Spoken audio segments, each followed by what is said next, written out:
to give a talk about security testing as part of the development pipeline. So give a round of applause for Antti Virtanen.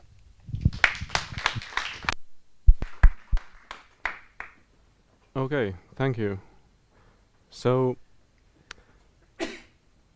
I'm going to talk about using developers as security testers, because basically that's what we do at Solita. And I'm a software architect, so take this into account when you evaluate what I'm going to tell you, because I'm not a security specialist. I'm mostly involved in designing and implementing software solutions. I do know some things about security, of course. And today we have three things. So how to do security testing during the development of a new project or product, and how can developers do it? Can they do it? And I'm going to show you a demonstration how to do it in practice. How many of you are involved in security somehow? Okay, so you can laugh at me or correct me if I'm doing something silly. And to set a bit of context first, I have here 4 hackers. So on the left hand side there are people who have very vast resources. Obviously, if these sort of people like NSA want to hack into our systems, they can do it. So in Solita we are not actually concerned with these people on the left side. We are mostly concerned with the people on the right side who are sort of malicious hackers. Some of them are professionals and some of them are not. Does anyone notice some group of people missing from this picture? Okay, I was thinking about insider threats, but I'm not going to talk about insider threats specifically today. We are mostly concerned with these people on the right side of the picture. The professional people in the lower right corner. The professional cybercriminal is evaluating the risk-reward ratio.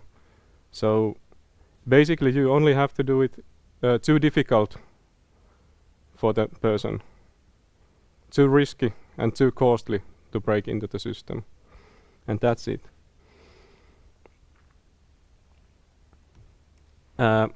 I don't know if you know Solita very well, but just briefly, we are involved in the application and data of this Onion security model.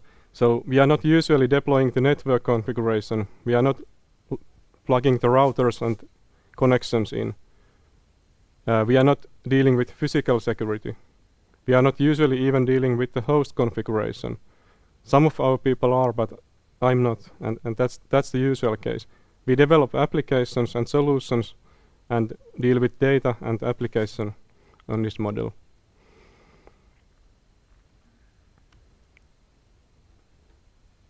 And more context. So basically, if you think about a timeline during the development, first you have some great specification that this is what we need. The customer tells us, we discuss it. This is where the security starts. You have to update some sort of threat analysis, some sort of threat model. What are we dealing with this new feature? Does it affect the picture of who might want to break into the system and what they could do with it? Today I'm not going to talk about threat analysis. Then we are going to implement it. Of course we have to implement it properly. I'm not going to talk about that either today.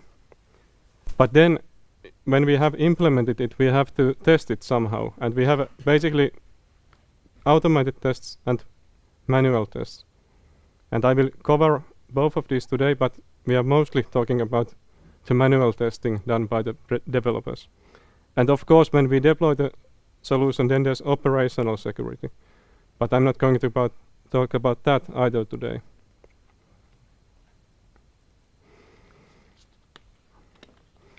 And the key question is, do we actually need a third-party security expert to do this testing? Traditionally, our customers and also ourselves, we have thought that of course we do, but this is changing. Even if we do need an expert from the outside, it's still a good thing if the developers can actually do and understand these things. Do the threat analysis first, update the threat model, and so on.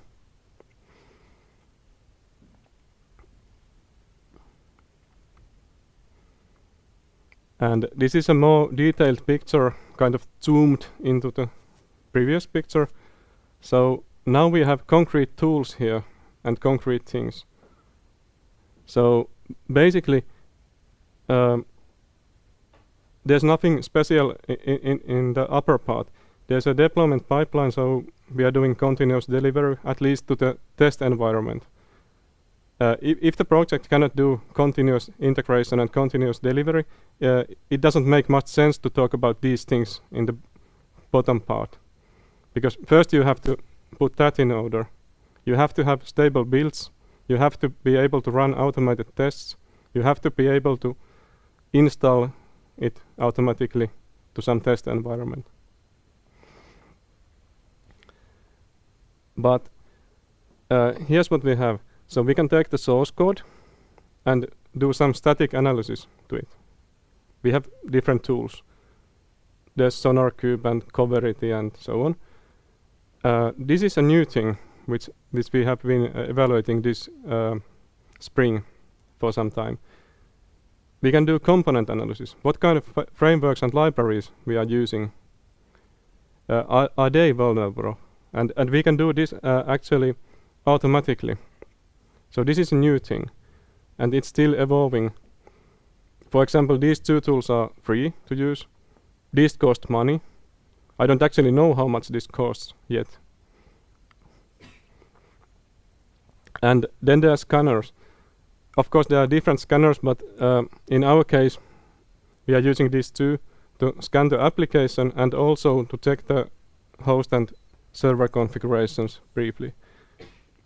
And all these things produce results which are automatically available to the security tester and so on. And now, if we can actually use a developer here as a security tester, it's quite obvious that it's a huge benefit because all this stuff is already available. They already have access to test environment, they already know the domain and so on.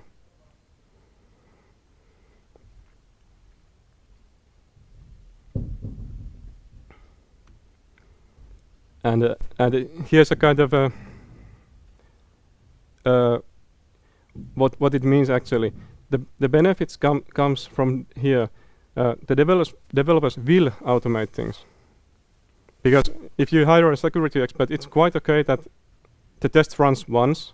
Perhaps they run every 3 months, but they can do it manually because it's just occasionally. The developers want to run them every day, so they will automate it.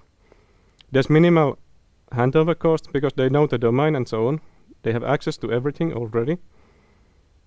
And they will find something which is not related to security. This is interesting because when I read reports from the third-party experts, of course they find bugs in the software, but they don't report them usually. If they can't break into the system, they don't report the interesting bugs they found. And of course there are drawbacks. Developers are not security specialists, so they will miss some things. And this may need some investment in training and maybe some commercial tools.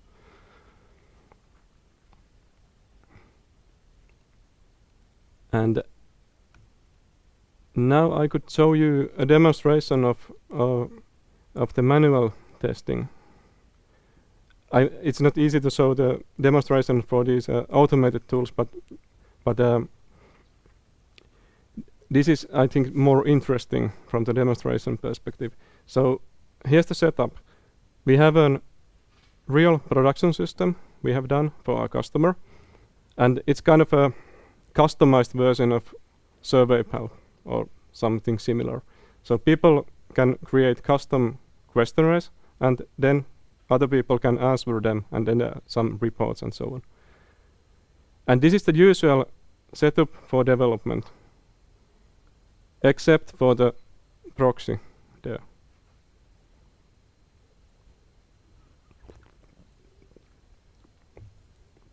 So basically the proxy captures all traffic from the browser to the server. How many of you have used this sort of proxy? Okay, 2 people.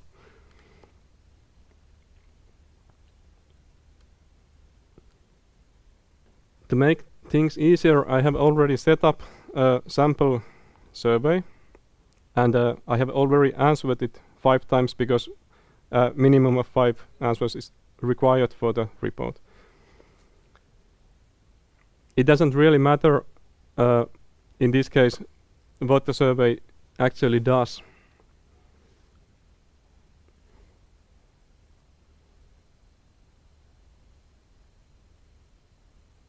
Just a moment.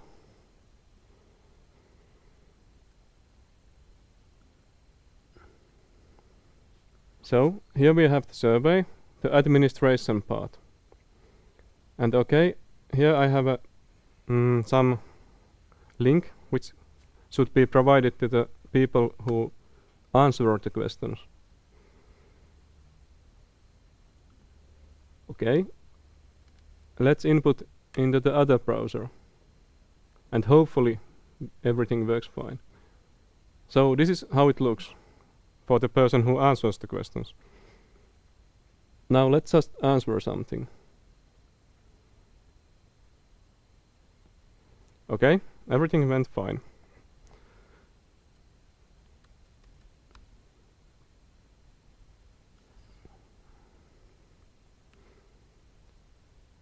And this is the proxy program. So we can see actually everything which went on during the session.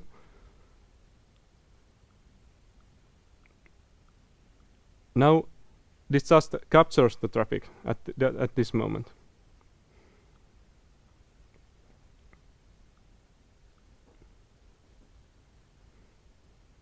Okay, this seems perfectly simple. There's some JSON which is quite understandable and easy to decrypt and so on. This is very straightforward, it seems. Okay, let's do something more interesting with this. For example,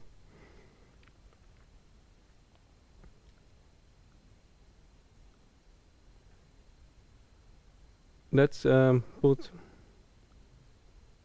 make it stop the requests as they are happening.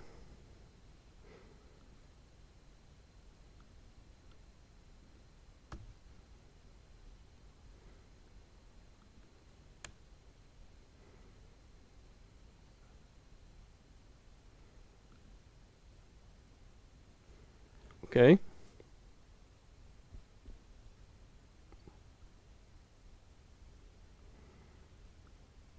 So now we could do something to this request. We could change anything in these requests and play like a malicious client to the application if we wanted to. Okay, let's try something interesting. For example, obviously they want an answer on the scale of 1 to 5. Could we put something else like a -1, 25? Oh, I cannot do it in the browser. It's impossible, of course. But I can do it here. So let's modify this. Let's put something like 200. This shouldn't be possible.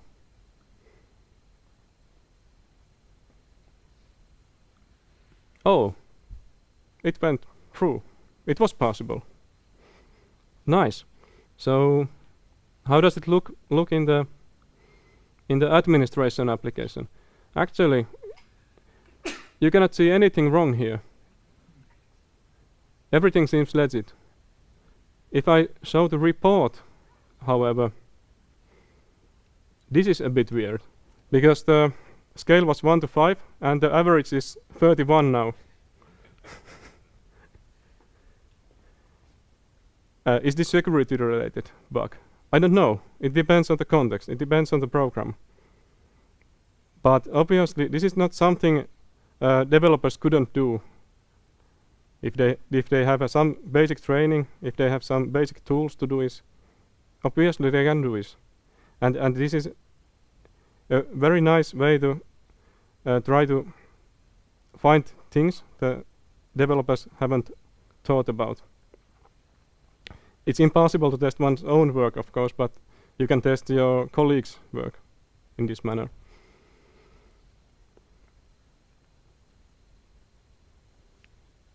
We could try other things.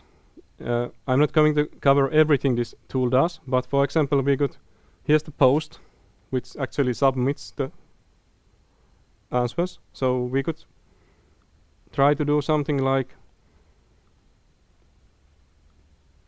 okay, so what if we want to answer twice? So, it says okay. Okay, fine. So it allows us to answer twice with the same URL, which perhaps shouldn't be possible. What if we try something else, like the questions belong to some specific questionnaire. The IDs are 1, 2, 3, so obviously we can guess that probably there's a question which has something like number 4 as an ID in the database. But this is part of another survey, so we shouldn't be able to answer to this in this manner. Oops, the developer had thought about that. It says forbidden.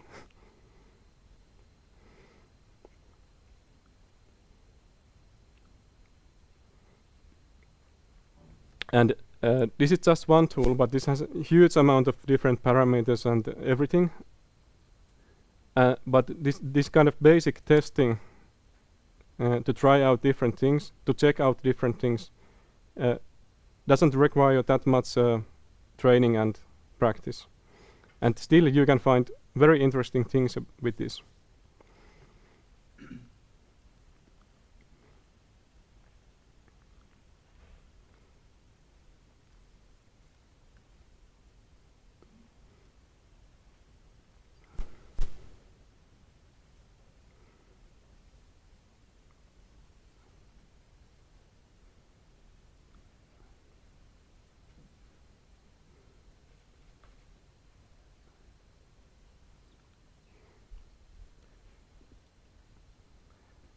And in this case, we went through the source code when we developed the source code. We had reviews for the source code. We had developers who actually understand security in this team, and still there were some issues like that, which I found with this tool. So the usual approach I have seen done by the developers is to approach it from the source code. They try to read the source code, they try to find the things from there, and they miss something, which is actually very obvious when you take the penetration testing approach. And on the other hand, the penetration testers don't usually read the source code at all, so they miss things which would be actually very easy to see from the source code.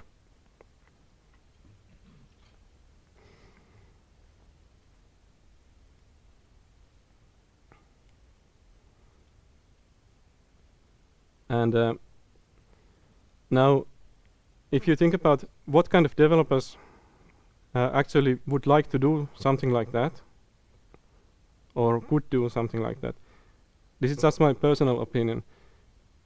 You need kind of curious people who want to ask, what would happen if I did this something very strange which shouldn't be happening ever? Because that's the kind of question the hackers are asking and curious about. And usually it's not that simple. Like the first request doesn't usually work. You have to try dozens of requests. but it's kind of similar to explorative testing. If you do exploratory testing, this is similar, but you just have a kind of special target. You want to break the logic to do something nasty. Obviously, you need some knowledge. I think you kind of need wider knowledge than the development actually requires, because, for example, you could develop these kind of applications without actually thinking that much about the HTTP protocol or anything, or networking or anything like that. But it will definitely help if you are familiar with such things. You have to know the common vulnerabilities, but actually, if you develop these applications, you have to know them anyway. So this is kind of, the developers should know them anyway, and you have to have some kind of expertise or practice or training or something. You have to do security testing. You have to practice it somehow. It doesn't have to be paid training or anything, but you have to obtain the knowledge from somewhere. Happily, there are dozens of programs which you can train with at your home without breaking any laws. so you can actually do this without breaking into any real system and breaking any laws. And some people are actually kind of interested in these things. So we are happy to hire anyone anyone who would like to come to us as a developer with interest in these kind of topics, because we see this as a competitive edge compared to competitors,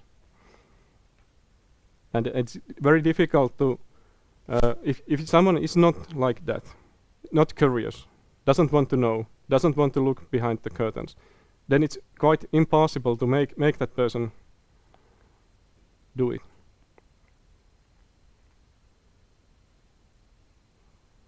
Thank you. Any questions, perhaps? I have one. One second.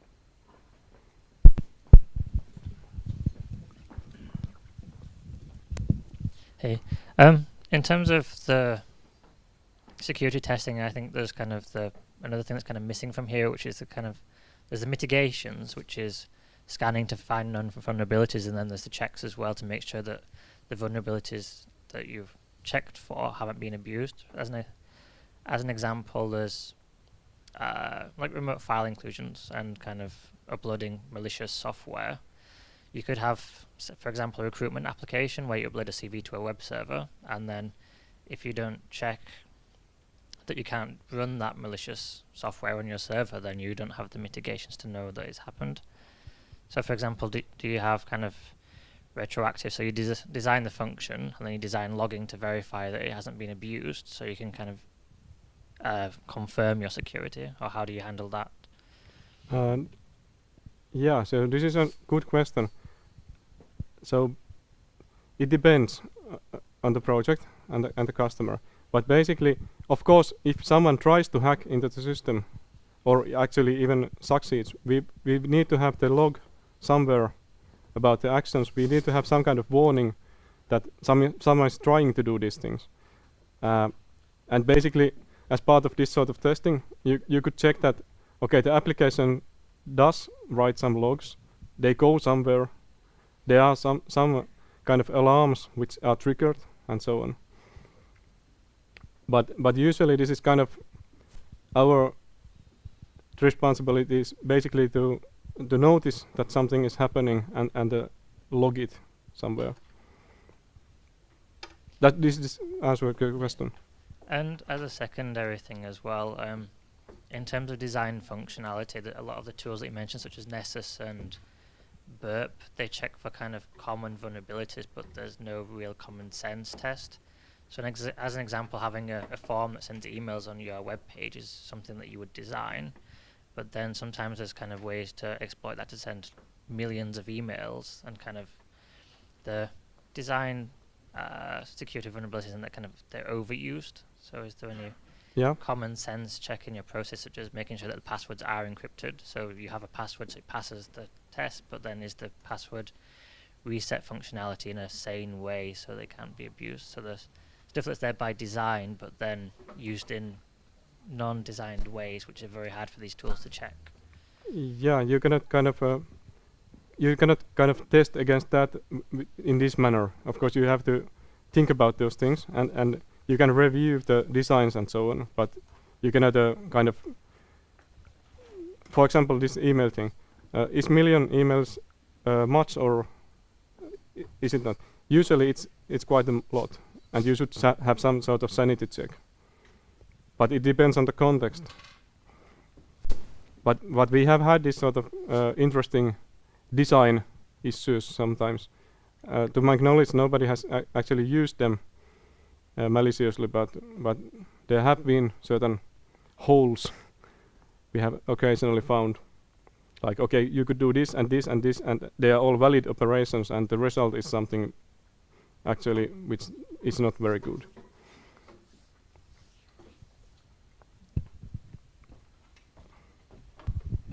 Another question. Yeah.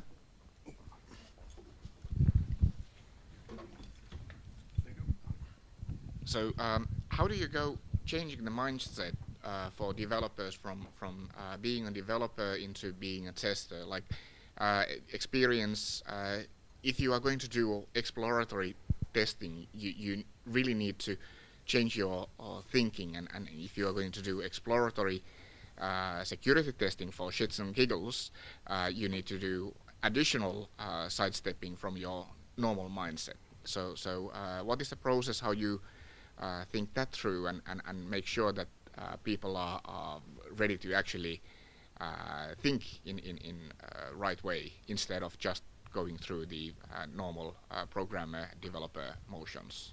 I cannot do it for every developer. So, for example, in Solita we have something like 200 developers, and perhaps 20 of them are quite capable of changing their mindset in this manner. We can train the rest, we can encourage them, but we cannot do it for everyone. And then additional question, how do you plan the scenarios, or do you have any kind of framework or thinking process how to think through? You already showed, of course, the four different groups of attackers that you think about, but how to then go forward that, okay, what are the real threats to the business and what are the threats for the business in potential shits and giggles type of scenario where the business loss might not be that big, but it can impact in media or image of the company if something like that happens. I cannot draw you a process for that, but basically if the system has been analyzed from the threat perspective, they have identified where's the important information, where's the money, if there's money involved, and so on. So the important assets have been already identified and noticed, and the critical actions have been somehow listed already. So they are the obvious starting points. And then there are things that the developers usually miss, like these things which I showed here. These are quite common errors for developers.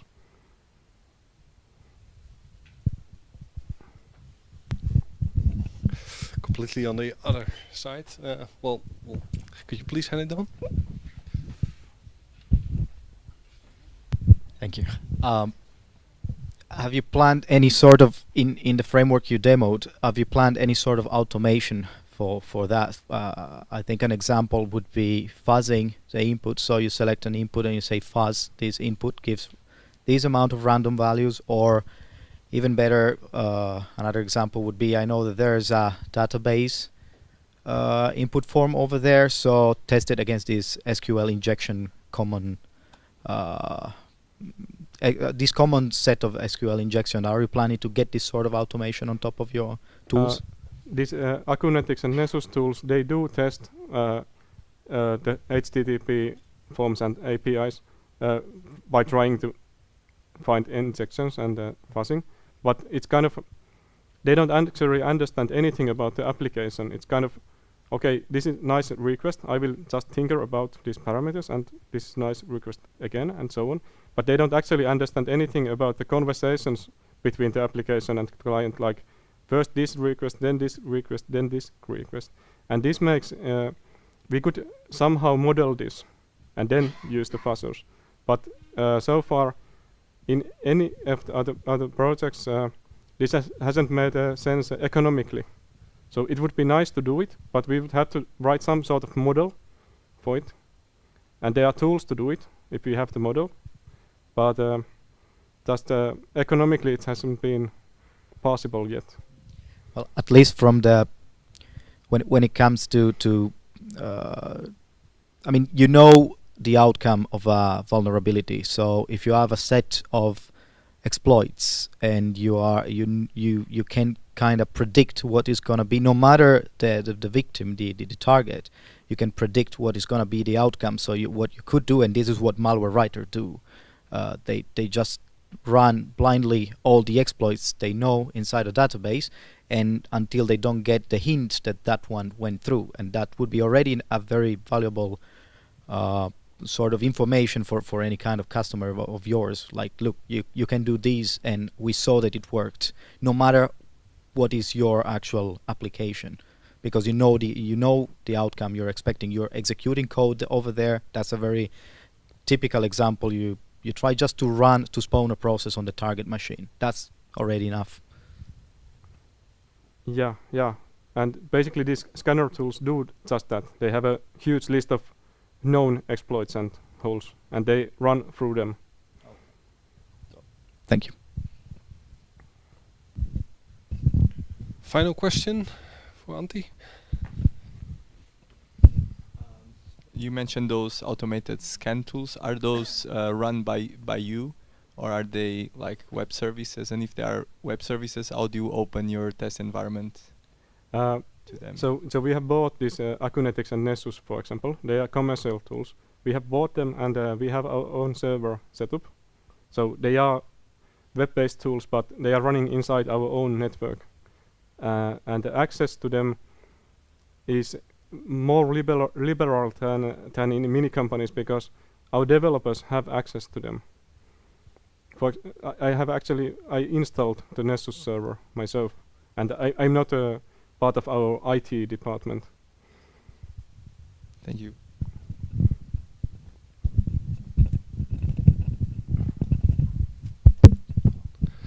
Okay. Thank you, Antti. Please, a round of applause. Thank you. And then for our next speaker, when